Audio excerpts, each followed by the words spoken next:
Malam, Bapak, Ibu, Saudara-saudari sedharma. Sebelumnya, terimalah salam dalam Dharma, Namo Buddhaya. Berbahagia sekali kita semua dapat berkumpul di Wihara Pluit Dharma Suka di menjelang Waisak ya. Minggu depan kita sudah Waisak. Tema yang saya akan sampaikan pada hari ini adalah berdamai dengan diri sendiri. Mungkin agak berat, tapi kita bawa dengan ringan aja ya Bapak Ibu ya, karena kita akan berbicara mengenai pikiran. Bapak Ibu, Saudari sedharma, kalau kita lihat kata berdamai itu artinya kan berbaik kembali, berhenti bermusuhan, atau berunding untuk mencari kesempatan. Berarti kalau berdamai itu berarti kita ada musuhnya. Nah kali ini kok musuhnya siapa gitu? Kok kenapa kita harus berdamai dengan diri sendiri? Itu tadi Bapak Ibu, lagunya itu lagu yang paling enak, itu salah satu lagu favorit saya tuh waktu SMA ya. Tahun-tahun berapa ya? Ya nanti kalau setelah mendengar ini pasti nanti kita sama tuh. Begitu banyak tanya di hati ini gitu ya. Namun tak pernah ku temui jawaban pasti gitu ya. Karena memang banyak pertanyaan yang muncul di kita. Nah, kalau begitu, why? Pertanyaannya why? Kenapa kita harus berdamai dengan diri sendiri? Bapak, Ibu, Saudara sedharma, tentunya kita tahu yang namanya pikiran dan perasaan. Ya, pikiran itu adanya di sini, ya. Perasaan itu adanya di sini. Apakah benar pikiran itu beda dengan perasaan? Nah, Bapak Ibu Saudara sedharma, di sini kita lihat, kalau kita lihat pikiran itu adalah sebuah proses terjadi pada otak. Sedangkan perasaan itu adalah memori balasan yang terima atas suatu tindakan. Dalam setiap harinya, kadangkala nih suka bentrok antara saya bilang iya, tapi di sini tidak, gitu ya. Ya, tidak. Tapi bisa juga tidak, ini ya, gitu ya. Jadi kalau gitu mana antara pikiran dan perasaan? Pasalnya, dalam keadaan sehari ini selalu orang mengutamakan pikiran ketimbang perasaan. Ya, jadi ada pikiran dulu dengan perasaan. Ya. Nah, kemudian kalau kita lihat seorang profesor bernama Max Sohm itu dibilang kalau sebenarnya perasaan yang selalu muncul pertama. Ya, karena perasaan itu yang muncul pertama. Kenapa dia bilang muncul pertama? Karena manusia sejak lahir menggunakan perasaan. Begitu lahir, adakah bayi yang langsung mikir? Kan nggak ada gitu ya. Bayi itu begitu lahir, ya lahir seperti aja. Nggak ada begitu lahir dia langsung mikir, kemudian ngitung-ngitung. Nggak ada gitu ya. Dia ngitung-ngitung jago gitu kan. Nggak ada. Jadi dibilangnya adalah selalu dimulai dengan perasaan. Ya. Nanti kita lihat lagi ke belakangnya. Sedangkan pikiran itu muncul dari pengalaman, ya, pengalaman orang, ya. Jadi dibilangnya itulah perasaan dulu baru pikiran. Nah, kemudian kadangkala pikiran sama perasaan nggak sinkron. Ya kan tadi bilang ini iya, ini tidak. Ini tidak, ini ya, ya. Ini ya, tidak gitu ya. Apa yang membuat pertama adalah prasangka negatif. Kadangkala kita melihat orang itu ada prasangka negatif, ya. Walaupun memang kadangkala memang perlu juga dalam kehidupan sekarang gitu ya. Karena Bapak Ibu Saudara sedharma, dalam penelitian itu otak manusia itu hanya butuh 33 milidetik untuk memastikan saya percaya dia atau tidak. Ini penelitian ya. Ini penelitian. Jadi ketika Bapak Ibu bertemu dengan orang, pasti langsung mikir nih otak. Ini orang bisa saya percaya atau tidak. Pasti begitu. Tanpa mungkin terasa, ya, tanpa terasa. Tapi saya tuh lagi mikir loh, ini orang bener nggak gitu, ya? Ini orang bener nggak gitu? Pasti seperti itu, ya. Yang kedua, overthinking. Overthinking itu apa sih? Kecenderungan orang untuk terus-menerus memikirkan satu situasi dengan intensitas berlebihan dan tanpa henti. Jadi mikir terus tapi nggak berhenti-berhenti. Nggak tahu kapan berhentinya. ya, terlalu overthinking. Akhirnya nggak sinkron nih antara otak dan hati, ya, antara perasaan dan pikiran. Kemudian menelan mentah-mentah bujukan orang lain, ya. Berikutnya adalah terlalu fanatis, dan terakhir gegabah dalam mengambil keputusan. 5 hal ini yang membuat kadangkala nggak sinkron antara pikiran dan perasaan. Kalau kita lihat struktur pikiran menurut Sigmund Freud, itu seorang ahli psikoanalis, dia bagi antara pikiran sadar, pikiran prasadar, pikiran bawah sadar. Tapi saya nggak bahas ini karena saya bukan ahli psikolog, gitu ya. Tapi saya menyinggung sebentar. Struktur pikiran kita adalah pikiran sadar. Pikiran sadar kita tuh hanya 12% menurut Sigmund Freud. Ya, kalau mungkin saya ada mahasiswa psikologi, mungkin boleh kalau ada yang salah, ya. Sedangkan yang namanya pikiran bawah sadar kita adalah 88%. Jadi yang sadar kita cuma 12%. Yang tidak sadar 88%. Dari yang tidak sadar itu ada yang namanya pikiran tidak sadar. Pikiran yang dibawa, yang diyakini adalah pikiran ini yang dibawa ketika orang itu lahir kembali, pikiran inilah yang bekerja. Ya. Jadi tidak usah heran kalau ada anak begitu lahir dia punya kemampuan entah main musik atau apapun karena dia dari pikiran masa-masa lalunya. Ya. Nah, kita lihat antara conscious mind. Jadi Bapak Ibu, dalam usia 0 sampai 3 tahun ada yang namanya pikiran tidak sadar, kemudian ada pikiran yang namanya pikiran yang bawah sadarnya. Alam bawah sadar itu masih kosong. Jadi anak-anak 0 sampai 3 tahun itu masih kosong. Kalau saya sebut subconscious mind itu pikiran bawah sadar, ya. Inilah dia anak-anak dalam 0 sampai 3 tahun adalah selalu diprogram. Jadi anak ini akan mengikuti apa yang dilihat, apa yang didengar, apa yang dilihat, didengar, dan apa yang kemudian dia rasakan. Ya, dalam usia 0 sampai 3 tahun. Jadi ini usia anak yang mungkin cukup rentan, gitu ya. Karena dalam 3 tahun itu kayak komputer belum ada software, gitu ya. Jadi diinstal. Nah, yang installnya kan tergantung nih. Install softwarenya apa? Kalau installnya virus gimana? Ya jadi virus gitu. Ya. Jadi 0 sampai 3 tahun seperti itu. Nah, kalau di atas 3 tahun adalah mulai yang namanya pikiran sadarnya. Ya, pikiran sadarnya. Nanti di studi kasus saya akan menceritakan ada satu kasus anak kecil yang sering sakit kepala. Ya. Nah, ini kita lihat antara pikiran sadar dan bawah sadar, ya. Jadi kadangkala ada yang merupakan pikiran sadar kita di sini. Jadi kalau ada orang bilang, saya udah nggak benci dia, tapi kadangkala enggak, saya maafkan dia. Mungkin di sini saya maafkan dia, tapi bisa jadi saya belum maafkan dia dari hati saya, ya. Beda ya. Logika kan sama perasaan suka beda tuh. Ya logika, udahlah nggak apa-apa. Ya, tapi bilang nggak apa-apa, tapi di sini tuh beda. Ya, jadi beda. Nah, ini antara yang sadar sama tidak sadar. Dan kadangkala memang yang antara yang sadar tidak sadar, yang tidak sadar ini, alam bawah sadar ini kadang-kadang suka muncul. Ya, suka muncul. Ya. Jadi Bapak, Ibu, Saudara Dharma, sekarang kalau biasa sudah perjalanan biasa nih yang suka bawa mobil dari rumah ke kantor, ya, rumah ke kantor setiap hari. Suatu saat lagi mau pergi bukan ke kantor, lagi hari Minggu, lagi ngobrol, ke bawah ngobrol, akhirnya kemana? Ke kantor, gitu ya. Kenapa nggak salah? Karena bawah sadarnya setiap hari jalannya ke kantor, gitu ya. Jadi kan gue diajak ngomong nih, oh iya ya gini. Loh, kok ke kantor gitu ya? Karena bawah sadar yang naik gitu, ya.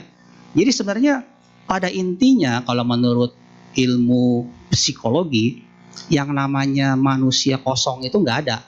Jadi yang ketika dia itu sebenarnya lagi nggak sadar, alam sadarnya itu digantikan alam bawah sadar. Sama seperti kalau orang kerasukan gitu ya. kemasukan atau gimana, sebenarnya bukan kosong, tapi alam bawah sadarnya yang naik, ya, alam bawah sadarnya yang naik, ya. Jadi yang sadarnya ditumpangin, ya. Jadi nggak ada yang namanya kosong, ya. Pada saat mungkin kalau Anda mungkin merasa kalau pernah ngantuk, pernah nggak ya? Ngantuk gitu ya. Nah, ketika mengantuk sebenarnya itu sudah mau masuk ke alam bawah sadar, ya, ke alam bawah sadar, ya, kalau ngantuk gitu, ya. Nah, ini gelombang otak menurun. Ini fungsi otak kanan dan kiri, ya. Jadi otak kanan dan kiri punya fungsi masing-masing, ya. Jadi sebenarnya otak kiri itu lebih ke arah apa ya? Yang di tangan kanan, ya. Tangan kanan lebih ke arah ini, kalau otak kanan ke arah kiri, ya. Jadi sebenarnya otak kanan kiri ini antara logik dan verbal, ya, antara logik dan verbal. Nah, jadi leluhur kita itu sebenarnya mengajarkan kanan kiri itu harus hidup. Orang pemain musik biasanya kanan kirinya hidup. Kenapa? Ada nggak orang main musik tangannya satu, kakinya satu? Nggak ada. Main gitar dia pasti mesti begini. Yang satu begini-begini, yang satu gerakannya beda-beda. Nggak bisa sama, ya. Apalagi kalau main piano tuh, main piano gini-gini ya, kakinya pun bergerak, kanan dan kiri bisa beda. Ini juga bisa beda, ya. Main drum juga ya sama kan, bisa beda. Makanya sebenarnya kalau anak-anak itu dilatih musik itu bagus. Anak-anak orang tua muda sekarang gitu ya, punya anak disekolahin musik ya. Sekolah musik kenapa? Bukan karena dia mau jadi pemain musik, sebenarnya bukan. Tapi siapa? Supaya otak kanan kirinya seimbang, ya, otak kanan kiri dan seimbang, ya. Kalau Bapak Ibu pernah tahu yang namanya sempoa ya? Sempoa. Disarankan kalau belajar sempoa, tetap dia bukan pakai tangan kanan, tapi harus pakai tangan kiri. Jadi tetap nulis sempoanya di tangan kiri, bukannya sempoanya pakai tangan kanan gitu ya, kita nulis. Ya, tapi dia tulis, tetap tulis, tapi dia pengen sempoa harus tangan kanan supaya ininya hidup, ya. Antara nulis sama ininya jadi main gitu ya. Verbal sama logiknya jadi bermain. Jadi kanan dan kiri ini harus seimbang. Nah, ini ada ujaran dharma, pikiran adalah pelopor, ya. Bab 1 dan bab 2. Nanti kita akan cerita kenapa sih timbul Dhammapada bab 1 ayat 1 dan bab 1 ayat 2. Walaupun kelihatannya hampir sama, tapi ceritanya berbeda. Kita lihat dalam Dhammapada 1 ayat 1. Pikiran adalah pelopor dari segala sesuatu, pikiran adalah pemimpin, pikiran adalah pembentuk. Bila seseorang berbicara atau berbuat dengan pikiran jahat, maka penderitaan akan mengikutinya, bagaikan roda pedati mengikuti langkah kaki lembu yang menariknya. Pikiran jahat, ini pikiran jahat ya. Ini adalah mengenai cerita mengenai Cakupala, ya, mengenai cerita mengenai Cakupalatera. Bapak, Ibu, saudara-saudara, Cakupalatera ini adalah salah seorang murid Buddha, ya, yang buta. Jadi beliau ini buta, tapi arahat, ya, tapi arahat. Nah, jadi pada satu hari Bante Cakupala menjalankan meditasi mereka jalan kaki, kebetulan jalan kaki. Tapi karena dia buta, dia nggak tahu. Jadi dia cuma jalan-jalan ya. Dan dia nggak sadar juga kalau banyak nginjek binatang. Jadi banyak binatang kecil mati. Tapi Bante Cakupala nggak tahu, karena kan dia buta. Ya. Kemudian Bante-Bante yang lain melihat, wah itu Bante Cakupala kok begitu ya, membunuh banyak makhluk, membunuh banyak binatang. Kita aduin aja sama Buddha. Ya, udah. Mereka ke Buddha ngaduin. Ya. Kemudian mereka bilang, Bante Cakupala sudah banyak membunuh binatang. Dan kemudian kenapa, kan Bante Cakupala kan arahat, ya. Orang buta bisa sampai arahat begitu, ya. Kemudian Sang Buddha menjawab, apakah kalian melihat Bante Cakupala menginjak binatang. Nggak ada yang lihat. Mereka taunya pas besok lihat tuh banyak binatang mati. Dan lihat kemarin tuh Bante Cakupala bolak-balik. Ya, kami tidak melihat Bante. Kalau kalian tidak melihat, ya kata Buddha, Bante Cakupala juga tidak melihat.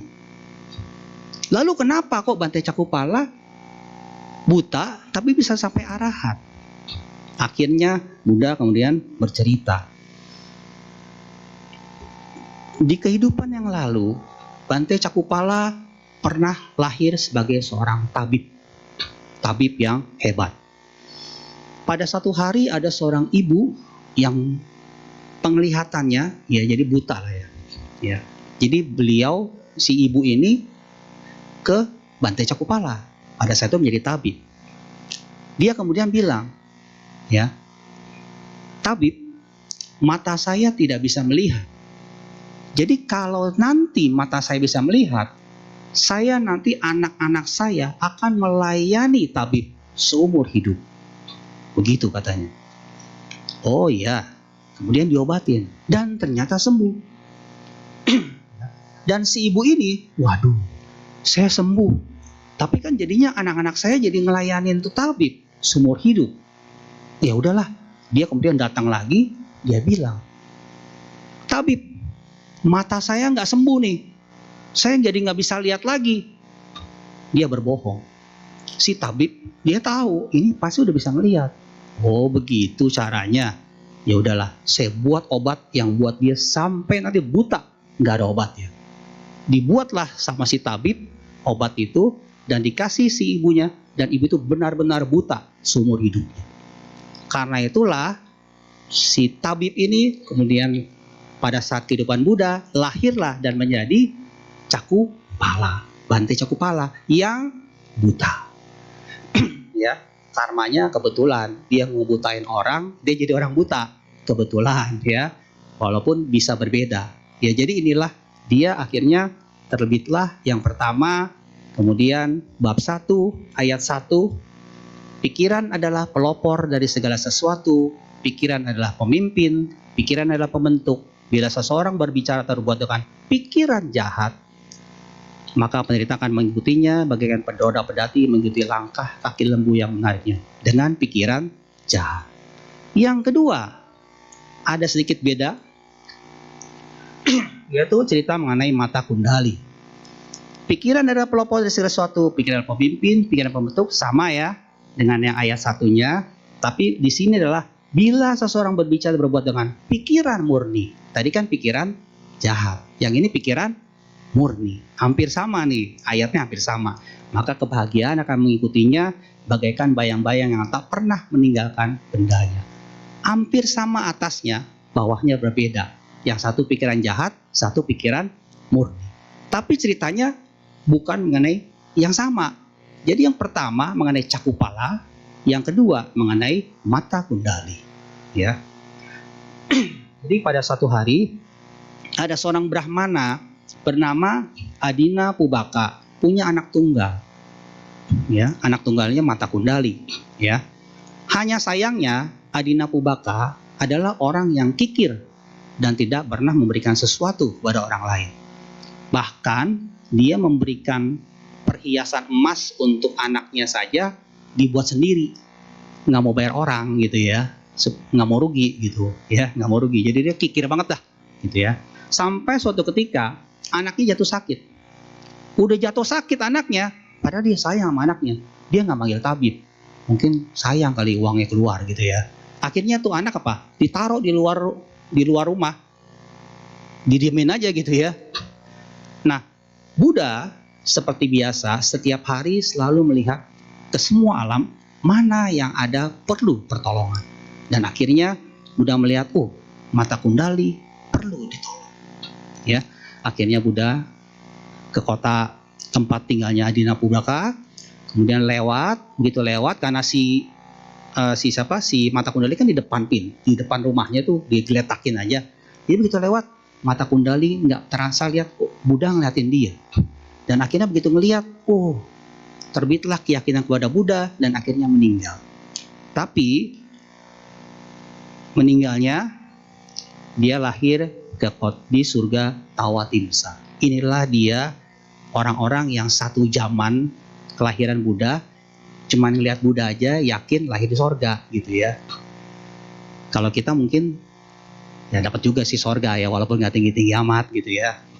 Nah, jadi timbullah keyakinan dan kemudian mata Kundalini melihat ayahnya lagi berduka, lihat sudah meninggal. Akhirnya kemudian si Adina Pubaka menanyakan, apakah benar orang bisa lahir di surga tanpa memberikan dana dan melakukan sila? Akhirnya mata Kundali diminta oleh Buddha dari surga Tawatimsa untuk datang ke dunia menceritakan kenapa dia bisa lahir di surga Tawatimsa. Jadi Bapak Ibu Saudara Dharma, kalau lihat cerita ini, mendengar cerita ini, jangan kemudian punya prasangka, oh berarti bisa ya, nggak melakukan dana, nggak melakukan sila, lahir di surga, gitu ya. Beda ya. Kondisinya adalah karena mata Kundali, ya, dalam kehidupan sebelumnya adalah orang yang baik dan kebetulan berjodoh karmanya dengan Buddha, dan beliau juga bisa meyakini sampai akhir hidupnya yakin dengan Buddha. Nah, ini juga pernah tanya kepada saya karena kalau waktu itu saya pernah memberikan Dharma Desana, saya bilang belum tentu ya orang bisa kemudian lahir di surga. Kenapa? Yang penting adalah bagaimana bisa mempertahankan pikiran kita sampai seumur hidup. Ini yang paling penting ya. Makanya kan tadi kalau nggak salah ada kegiatan one day mindfulness ya. Mindfulness itu kan artinya kesadaran. Ya, kesadaran. Jadi sebenarnya itu melatih kita supaya tetap sadar, ya, tetap sadar, ya, sadar kemudian ya. Nah nanti apa sih bedanya nih? Makanya saya agak mirip nih yang saya sampaikan di sini sama dengan kegiatan yang sedang dilakukan di Dharmasuka mengenai mindfulness, itu mengenai pikiran juga, ya. Nah jadi disinilah dia kemudian Buddha menyampaikan Dharmapada 1 ayat 2. Ya, jadi inilah dia mengenai ayat bab 1 ayat 2. Nah, kita lihat yang namanya gelombang otak. Gelombang otak ada yang namanya gamma, beta, alfa, theta, delta. Gelombang gamma ini biasanya diperlukan pada saat orang-orang pada saat sibuk sekali, ya, harus mengambil keputusan. Gelombangnya paling cepat, gitu ya. Kemudian ada gelombang beta ini yang biasanya kita sehari-hari, yang kerja biasa, semuanya gelombang beta. Gelombang alfa agak sedikit melemah, gelombang theta agak melemah juga, delta mendekati tidur. Dan biasanya kalau meditasi antara alfa dan theta. Makanya Bapak Ibu kalau misalnya meditasi, jangan kemudian ngapain ya meditasi ya, ngantuk gitu ya.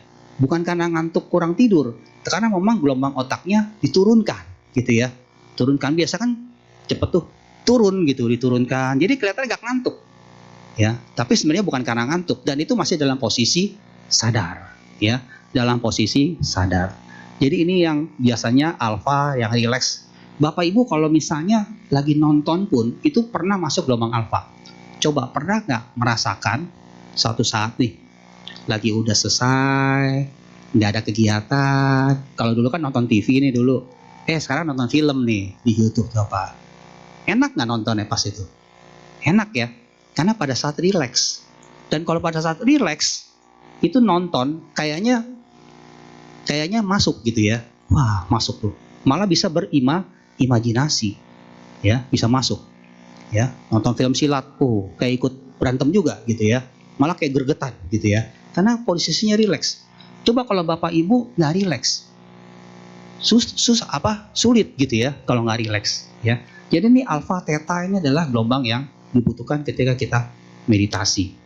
Nah, jadi kalau begitu apakah gelombang alfa theta ini bagus? Belum tentu. Ya, belum tentu. Kenapa? Lima-limanya diperlukan oleh kita. Lima-limanya diperlukan hanya mungkin dalam kondisi tertentu. Ya, hanya dalam kondisi tertentu. Karena kenapa, Bapak Ibu? Kalau kita lihat, mungkin ada yang saya langsung aja ya, biar cepat. Eh, Kalau mungkin ada yang pernah dengar penyakit ADHD ya, Attention Deficit Hyperactivity Disorder. ADHD. ADHD ini kalau gangguan mental yang menyebabkan anak sulit memusatkan perhatian serta memiliki perilaku impulsif dan hiperaktif. Jadi kondisi berdampak pada prestasi anak di sekolah. Jadi ada kalanya ada anak yang mungkin kalau diajarin lambat banget, ya. Tapi dia hiperaktif, ya. Tapi kalau dia habis diajarin lupa lagi, ya, hiperaktif, ya. Jadi lambat, kalau ngapain tuh lambat aja gitu ya. Nah, seperti ini adalah apa? Anak ini mungkin gelombang tetanya terlalu banyak yang di sisi yang rendahnya. Jadi gelombang yang tingginya nggak ada. Jadi dia sulit untuk mengambil keputusan. Kan padahal kan kita harus ada suatu saat mengambil keputusan, ya. Jadi nggak bisa dibilang kita bilang itu gelombang mana yang paling bagus, ya. Ini disesuaikan dengan kebutuhan, ya, disesuaikan kebutuhan. Tapi memang kita harus sering meditasi supaya apa? Karena Bapak Ibu, kalau kita terlalu banyak gelombang yang paling cepatnya itu, dan kalau kita nggak bisa mengendalikan, bawaannya jadi depresi, stres, kebanyakan mikir, gitu ya. Jadi mau tidur aja mikir, ke sinilah, kemana gitu ya. Kalau itu nggak coba dibuat meditasi atau apa gitu, relax gitu ya, bisa jadi stres, ya, bisa jadi stres, ya. Jadi Bapak Ibu, nanti kita lihat sampai akhir ya. Ternyata ini yang saya sampaikan ini adalah salah satunya adalah ilmu hipnosis atau apa, itu adalah ilmunya Buddhis, tapi orang Barat yang memakai, gitu ya. Saya langsung loncat. Nah, Tipitaka itu ada Winaya Pitaka, Sutta Pitaka, Abhidhamma Pitaka. Kalau nggak salah dulu di sini ada yang pernah belajar Abhidhamma ya dulu ya, sama Romo Pandit ya, almarhum ya. Karena beliau itu memang yang paling hebat ya Abhidammanya ya, tapi beliau sudah meninggal dunia. Jadi Pandit J. Kaharudin gitu ya, mantan biku. Jadi kalau kita lihat Abhidhamma ini adalah yang membahas mengenai pikiran. Ya, Abhidhamma membahas mengenai pikiran, ya. Karena memang Abhidhamma ini proses pikiran dan faktor pikiran sangat rinci dijelaskan dalam Abhidhamma. Jadi rinci sekali kalau kita baca mengenai Abhidhamma, ya. Makanya kadangkala ada yang bilang Buddha ini lahir salah zaman, kepinteran gitu ya. Dulu belum ada ilmu psikologi, udah ada namanya Abhidhamma gitu ya. Dan ini tinggi sekali, ya. Ini tinggi sekali. Nah, sampai kita ke studi kasus. Yang pertama, ada seorang anak yang selalu mengeluh sakit kepala, ya. Jadi ada anak sekitar kelas 6 SD atau apa gitu, dia tuh dari kecil, ya dari kelas 1 atau kelas 2 itu ya selalu ngeluhnya sakit kepala, ya. Selalu ngeluhnya sakit kepala, ya. Sering sakit kepala. Tapi dicek ke dokter apapun nggak ada sakitnya, ya. Dicek ke dokter nggak ada sakitnya, ya. Sampai ke psikolog juga ya nggak tahu kenapa anak ini sering sakit kepala. Akhirnya anak ini kemudian dari referensi seorang psikolog juga dibawa ke seorang ahli hipnoterapi, ya, seorang ahli hipnoterapi. Karena usianya udah agak sedikit 6 SD gitu kan, jadi bisa mengerti. Jadi kemudian setelah dihipno, jadi ibunya di luar dihipno, kemudian ternyata ditanya, dan dia kemudian jawab, karena hipno itu harus sadar gitu, nggak boleh tidur, ya. Dijawab, dia tanya, kenapa sering sakit kepala? Ternyata usut punya usut, dulu waktu kelas 1 SD, dia tuh pernah ngobrol sama temennya. Temennya tanya, kamu pernah sakit nggak? Dia jawab, saya nggak pernah sakit. Terus temennya bilang, kalau kamu nggak pernah sakit, kamu bukan orang normal, katanya. Bayangin 1 SD bisa bilang begitu ya. Temennya bisa bilang, kalau kamu nggak sakit, kamu bukan orang normal, gitu ya. Oh iya. Nah, berapa lama kemudian udah mulai tuh dia tuh sering sakit, sering apa gitu ya, kepalanya sakit apa gitu ya. Jadi kenapa gitu ya? Nah, akhirnya setelah tahu begitu ya kemudian disugesti kalau apa, sebenarnya kalau orang normal Itu tidak harus sakit gitu ya. Bayangkan seorang anak kecil, bayangkan omongannya itu bisa terprogram, ya, terprogram, ya. Berikutnya adalah seorang pria yang juga selalu mengeluh sakit kepala. Kejadiannya sama. Kemudian dihipno lagi, ya, dan akhirnya dia cerita. Dulu waktu muda, sekarang dia sudah sukses waktu dia hipno. Dulu waktu muda, ternyata dia pernah diusir oleh papanya. Jadi dia dua bersaudara. Jadi dia pernah diusir papanya. Padahal dia baru menikah. Akhirnya dia keluar ya dengan ya udah kerja serabutan lah. Ya dalam posisi masih pengantin baru. Dan akhirnya ya benar-benar dia bisa sukses gitu ya. Tapi ya gitu, kadang-kadang sering sakit aja kepalanya. Dan ternyata setelah dihipno ya memang dia agak kayak kesetrum gitu ya. Strumnya tinggi banget gitu ya, dan itu agak lama. Dan ternyata dia bilang sendiri kalau dia ternyata pernah diusir sama papanya. Tapi setelah dia dibangunkan sadar, dia bilang, padahal saya sudah maafkan papa saya loh sama adik saya. Begitu katanya. Saya sudah maafkan papa dan adik saya. Kok kenapa ya? Kok bawaannya ke mental, logik gitu ya. Jadi kan pikiran yang kena. Ya kemudian ya itulah. Intinya adalah ketika dalam posisi itu oke. Jadi posisi itu adalah kalau ketemu dalam posisi hipnonya itu papanya dan adiknya, coba kamu bilang maafkan papa kamu dan adik kamu dalam posisi yang gelombang otaknya turun. Kamu bilang di dalam itunya, dalam hati, papa saya maafkan kamu, adik saya maafkan kamu. Harus terus berulang-ulang sebutkan sampai kamu getarannya sudah mulai berkurang, ya. Kalau masih sebutkan lagi, ya. Dan dia sampai bingung. Padahal saya sudah memberi maaf sama papa dan adiknya.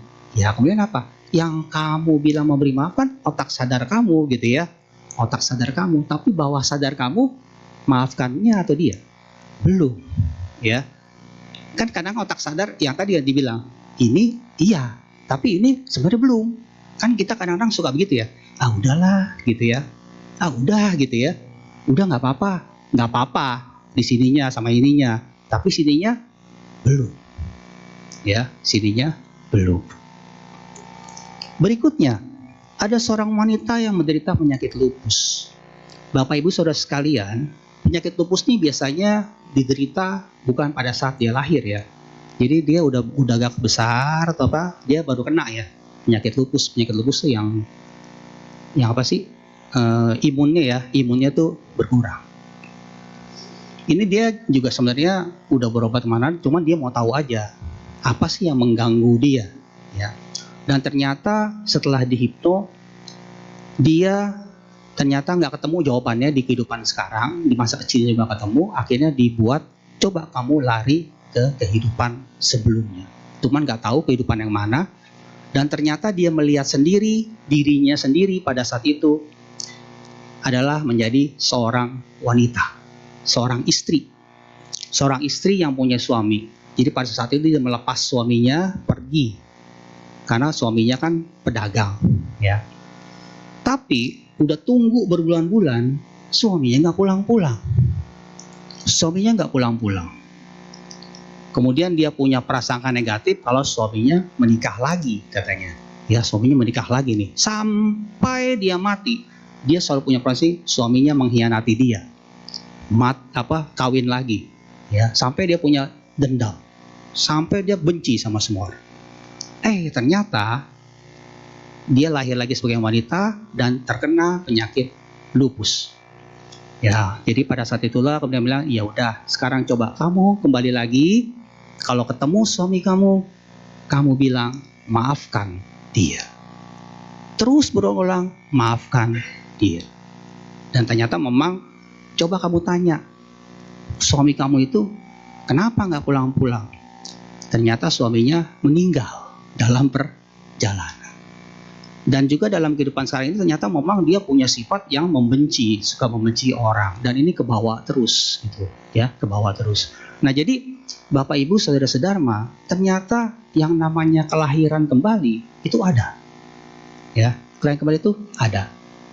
Jadi kita semuanya ini pernah lahir sebelumnya. Dan kalau kita ketemu sekarang, karena karma kita bertemu, gitu ya. Entah mungkin kita pernah bertemunya di mana. Entah kehidupan yang lalu, kehidupan dua yang sebelumnya, ketiga sebelumnya, ya. Atau kita pernah sama-sama di surga, kan nggak tahu. Karena saya yakin kalau Bapak Ibu masih suka kewihara, pernah lahir di surga, gitu, ya. Kalau orang lahir di neraka kan nggak mau dia kewihara. Mungkin kalau dengar parita gimana gitu ya. Tapi kan kita senang, ya. Nah, akhirnya kembali lagi tuh ke lagu tadi, ya. Begitu banyak tanya di hati ini, namun tak pernah kutemui jawab yang pasti, ya. Karena memang kita nggak pernah tahu hati kita seperti apa. Karena kita selalu melihat, ya udahlah, saya begini kan karena kamu, salah kamu. Lah, coba dibalik, kelahiran dulu waktu kecil kayak bagaimana? Ya kamu yang mengambil keputusan, kok nyalahin orang lain? Ya, kenapa kamu bisa ngambil seperti itu? Ya sudah, harus diterima. Ya, kadang-kala nggak ketemu di jawaban kehidupan yang sekarang, mungkin di kehidupan yang lalu. Ya, kehidupan yang lalu.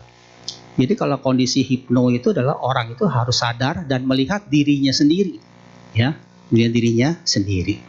Tapi kalau Bapak Ibu melatih meditasi sampai tingkatan tertentu, bisa juga melihat kelahiran sebelumnya, ya. Jadi melihat kelahiran sebelumnya, ya. Jadi tapi tentu Bapak Ibu ya harus butuh guru, ya. Kalau meditasi harus guru, ya. Yang mungkin kalau sampai itu adalah samatha. Samatha itu kan kesaktian, ya. Yang ada satu lagi namanya vipassana. Vipassana bawana. Nah, one mindfulness ini masuk kategori vipassana sebenarnya, bukan samatha, ya. Kalau samatha objeknya api gitu ya, lama-lama bisa menciptakan api loh, ya. Karena pikiran kita hebat, ya. Jadi kalau ada seorang biksu atau apa gitu bisa jalan di atas air, ya. Karena mungkin dalam pikiran dia air itu es batu. Jadi bisa jalan dia gitu kan. Kalau kita kan enggak. Ini air nih, cebur gitu, ya. Jadi antara percaya atau tidak. Pernah lihat orang jalan di atas bara? Pernah ada yang coba? Keyakinannya kalau kita yakin itu enggak panas gitu, ya. Jalan aja biasa, ya. Antara sesuatu yang mungkin ini logik atau tidak gitu. Tapi Bapak Ibu, itulah dia pikiran. Karena itulah sangat berbahaya kalau kita menanamkan di pikiran kita pikiran-pikiran yang kurang baik. Karena kalau itu tidak dipertahankan yang kurang baiknya terus, kita akan lahir bukan di alam yang bahagia. Bisa lahir di alam yang menderita. Tapi kalaupun kita lahir di alam manusia, mungkin itu akan terbawa. Ingat ketika orang itu lahir, dia bawa alam bawah sadarnya. Jadi kalau saya bilang, saya lebih baik hidup sendiri, di pikirannya terus gitu, hidup sendiri gitu, lebih enak. Suatu saat lahir lagi, bisa jadi dia nggak dapat jodoh. Kenapa? Karena dia selalu bilang, lebih baik saya hidup sendiri, begitu ya. Ya, saya hidup sendiri nih, sulit. Ada nih, dia demen ya. Saya sama ini, wah, udah mau jadi nih, putus. Kan ada yang kayak gitu ya, udah mau jadi nih gitu, udah sangjit, udah apa gitu, putus gitu. Kenapa? Bisa jadi karena alam bawah sadar bikin, udahlah, gak usah merit, mendingan hidup sendiri. Itu pikiran bawah sadar. Dan pikiran bawah sadar itu seperti anak-anak, dia nggak tahu. Padahal udah lama itu dulu gitu ya.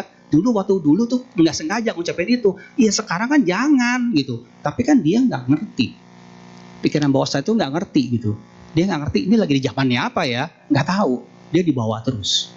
Ya ingat, pikiran sadar kita cuma 12%, yang 88% itu di bawah sadar. Ya, jadi kadangkala kalau yang alam bawah sadarnya naik, bisa jadi ada orang ngigau ya, ngigau gitu ya, atau apa? Ya itu karena alam bawah sadarnya dia naik. Ya, nah jadi Bapak Ibu Saudara-saudara itu yang saya sampaikan. Ini ada Tambahan psikolog psikiater itu beda ya. Psikolog psikiater itu lebih ke arah dokter, dokter psikiater gangguan jiwa. Tapi kalau psikolog lebih ke arah yang ringan-ringan ya. Tanya jawab, saya serahkan dulu ke moderator.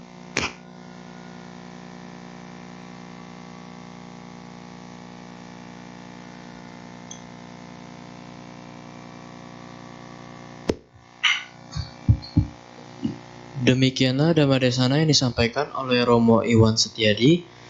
Kami menyediakan sesi tanya jawab untuk Bapak, Ibu. Pertanyaan bisa disiapkan melalui dua metode, yakni pertanyaan lisan bagi Bapak Ibu yang ingin bertanya secara langsung, silakan angkat tangan dan maju ke depan, atau pertanyaan tertulis, bisa ditulis di kertas yang sudah ada di depan kursi Bapak Ibu. Sambil menunggu pertanyaan masuk, mari kita menyanyikan satu buah lagu bersama-sama.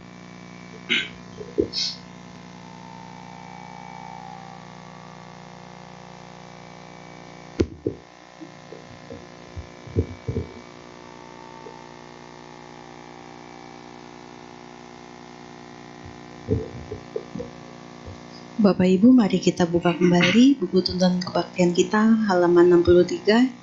Kita nyanyikan bersama-sama Berbahagialah.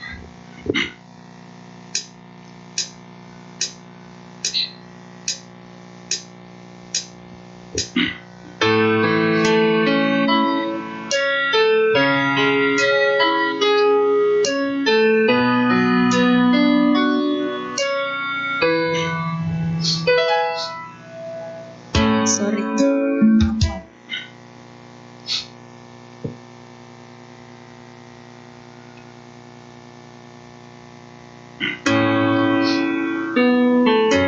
Mohon maaf ya.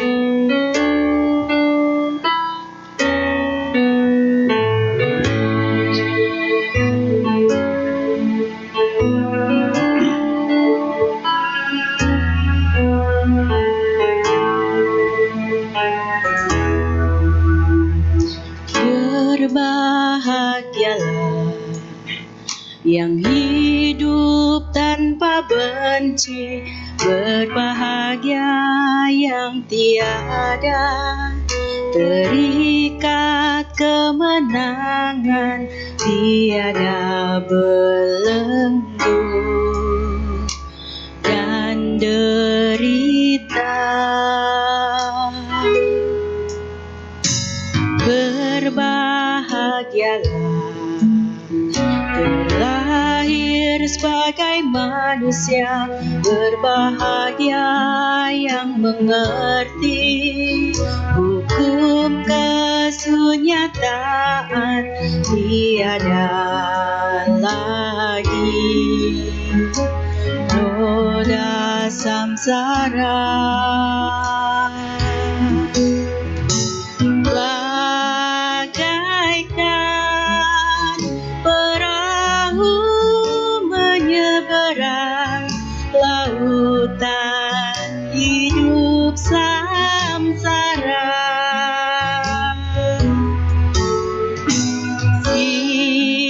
Siapa yang mencapai pantainya, bahagialah dan sejahtera.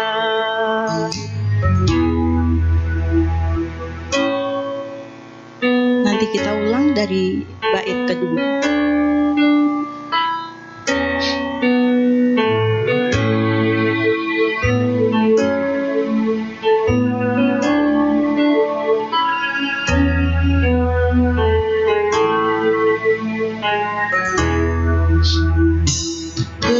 Berbahagialah terlahir sebagai manusia, berbahagia yang mengerti hukum kesunyataan, tiada lagi roda samsara. Bagaikan perahu menyeberang lautan hidup samsara.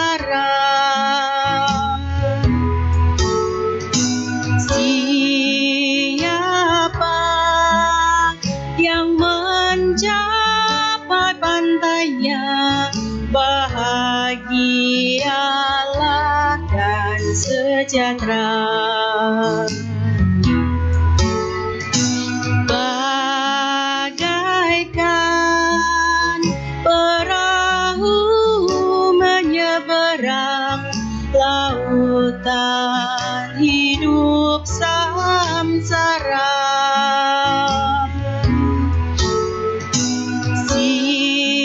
Siapa yang mencapai pantainya, bahagialah dan sejahtera. Bahagialah dan sejahtera. Terima kasih.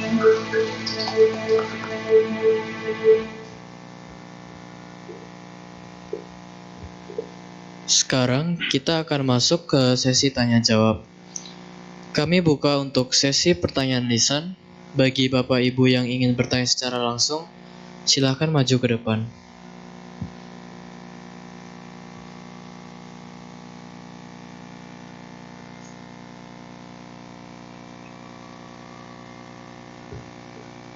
Baiklah, dikarenakan tidak ada pertanyaan, apakah Romo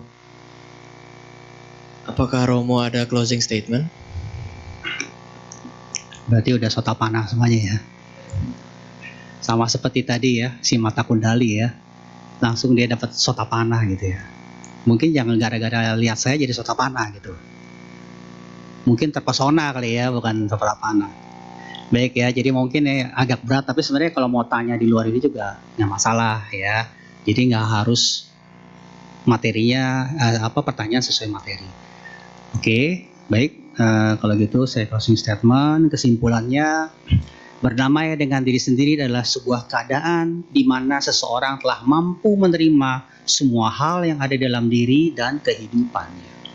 Kita harus terima apa yang terjadi di diri kita, ya, dan kita harus benar-benar ikhlas menerima apapun itu, ya. Yang kedua, memaafkan secara tuntas merupakan langkah penting dalam berdamai dengan diri sendiri. Ketika kamu mampu memaafkan kesalahan, baik yang dilakukan oleh orang lain maupun diri sendiri, maka kualitas hidup akan meningkat. Ya, saya agak sedikit bold, tuntas. Tadi seperti yang tadi ada studi kasus, jangan hanya memberikan maaf hanya di pikiran saja, tapi juga dengan hati kita yang seikhlas-ikhlas. Teriakan dalam hati, udahlah benar. Oh masih belum ini. Teriakin lagi, bayangin lagi, teriakin lagi, bayangin lagi. Udahlah, udah capek gitu ya. Udah ya. Jadi saya maafkan dia atau juga maafkan diri kita sendiri. Karena tanpa itu sulit ya. Jadi namanya forgiveness, memberi maaf.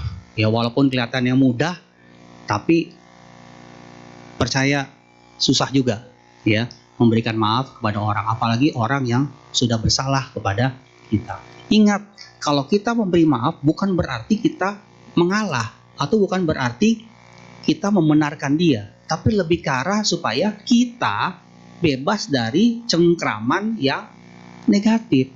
Jangan mikirnya ke dia, mikirnya ke kita gitu loh. Ya kan?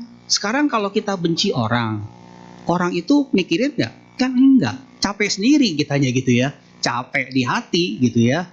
Makanya kan kalau ada orang bilang tuh, kalau kita sama orang lain, jangan dibawa ke dalam hati, bawa ke dalam perut. Soalnya kalau kenapa-napa, sakitnya jangan sakit hati, mendingan sakit perut gitu katanya. Karena bukan dibawa dalam hati, dalam perut gitu ya. Nah, ini kesimpulannya. Kemudian pertanyaannya, apakah Anda sudah berdamai dengan diri sendiri? Pertanyaannya dijawab masing-masing. Yang terakhir, quotes-nya, salah satu kunci untuk menjadi bahagia adalah dengan memaafkan diri sendiri atas kesalahan yang pernah dilakukan. Yang kedua, sebelum berdamai dengan orang lain, berdamailah dahulu dengan diri sendiri. Yang terakhir, jika ada cerita yang belum selesai, hanya dirimulah yang tahu kapan cerita itu akan usai. Ya, jadi kalau kita masih lahir, berarti masih ada cerita yang belum selesai. Kalau udah selesai, udah sampai di mana kita gitu ya, udah sampai nirwana, tidak kelahir kembali. Selama kita masih lahir, berarti ceritanya masih bersambung. Ya, mungkin melebihi drakor.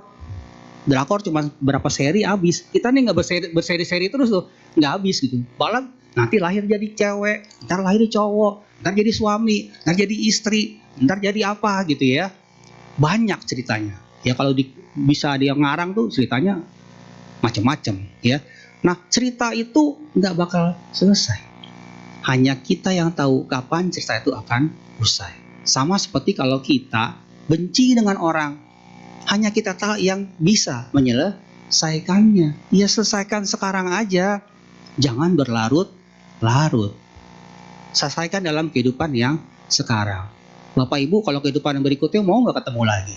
Ya kan kita mau ketemunya sama yang menyenangkan gitu ya. Yang nggak menyenangkan jangan. Ya makanya jangan mengingat-ingat sesuatu yang jelek. Tapi kalau yang baik boleh. Karena itu nanti akan yang kita pergunakan ketika nanti kita akan lahir ke menuju apa ya? Menuju alam yang mau dilahirkan kembali, ya. Makanya kalau ada orang bilang Bapak Ibu pernah ciamsi ya. Kalau ciamsi kan kadang-kadang ada orang bilang kalau jelek suruh bakar. Maksudnya apa? Jangan diingat gitu ya. Jangan diingat. Kalau yang bagus bolehlah masuk dompet. Jadi kalau ini ingat, wah lagi gimana? Buka dompetnya. Wah bagus. Gitu ya. Tapi kalau jelek coba, jelek. Makanya biar apa kata, udah bakar gitu. Ya. Bakar kenapa? Jangan diingat. Ya. Yang jelek jangan diingat. Kalau marah sama orang lain, jangan diingat juga. Tapi bukan berarti kita kemudian jadi lupa ingatan gitu ya. Maksudnya jangan diingat tuh jangan di apa-apa itu kalau dalam hati ya sampai sini gitu. Nanti Bapak Ibu bisa sakit loh. Ya. Sakit karena terlalu banyak yang dikumpulin di hati bisa sakit. Mental itu bisa mempengaruhi yang lain. Pertama aja pasti kolesterol naik. Darah tinggi naik. Ya. Dari situ bisa kemana-mana tuh. Ya. Itu aja dulu. Belum lagi yang lain. Ya. Malah ada penelitian sekarang kalau kanker pun salah satunya adalah dari faktor penyakit mental, ya, penyakit mental.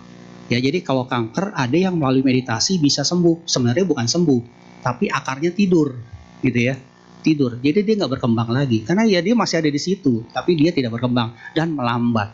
Dan ini sudah ada penelitiannya. Ada hubungannya antara pikiran dengan ini. Ya makanya kemarin kita COVID kan gitu ya. Tenang, jangan panik. Kalau panik antibodi turun. Kalau antibodi turun, ya jangankan COVID, ketusuk paku aja mati. Tetanus, ya kan? Karena antibodinya menurun. Ya. Nah jadi Bapak Ibu selesaikanlah mana yang belum selesai. Jangan menunggu kita lahir lagi, ya. Nah itu hanya bisa Bapak Ibu coba setiap hari saya tenangkan diri saya, rileks ya, kemudian tarik nafas, hembuskan ya, santai gitu ya, kemudian tanamkan dalam hati apa sih yang kita mau, ya. Karena apa? Ketika gelombang alfa dan tetanya sudah berkembang, itu yang paling bagus kita berdoa. Karena itu Bapak Ibu kalau di agama lain ada yang kemudian harus ada berdoanya yang sampai nangis atau gimana. Karena apa? Dia adalah hipnosis menurunkan supaya gelombang otaknya turun. Ketika gelombang otak turun ya kemudian apa? Dia bisa melepaskan mentalnya dan dia berdoa itu mujarab. Dan kita pun juga seperti itu. Kalau kita bisa baca parita, bayangkan nanti ya pas Waisak ya. Pas Waisak detik Waisaknya malam ya. Ya, detik Waisak. Jadi Bapak Ibu, kalaupun tidak bisa kewihara, usahakan pada saat detik Waisak meditasi. Entah itu di rumah ya, entah di rumah atau apapun. Karena pada saat itulah diyakinkan Buddha menyampaikan berkah kepada seluruh dunia.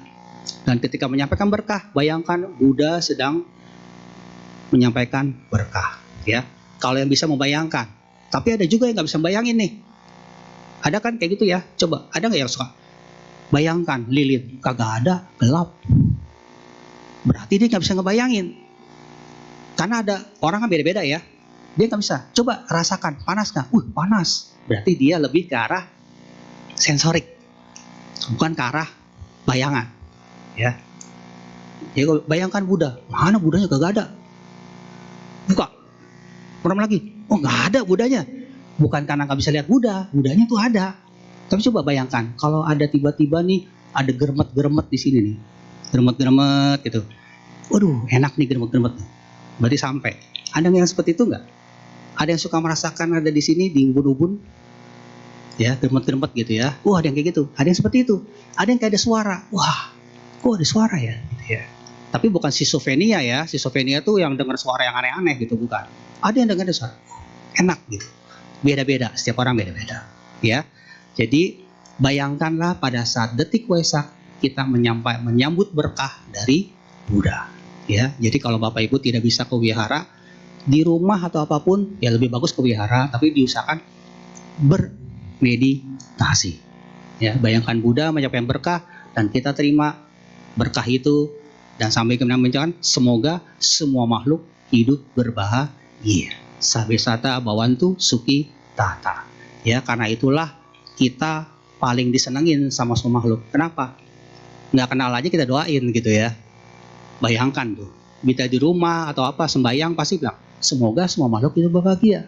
Padahal kita nggak kenal, dia lewat. Ini siapa nih? Gitu ya. Didoain, ya. Oke ya. Jadi ini guru saya, guru hipnosis saya, Ibu Natalia Sunaidi. Ada di hidup itu sangat sederhana, tapi kita yang membuat hidup menjadi rumit. Confucius. Ya, jadi Bapak Ibu, hidup itu sederhana, cuman kadang-kala kita yang suka buat rumit. Kebanyakan mikir, overthinking, ya, kebanyakan thinking, ya. Nah, jadi itu saja yang saya sampaikan pada hari ini. Marilah sebelumnya kita bersikap anjali.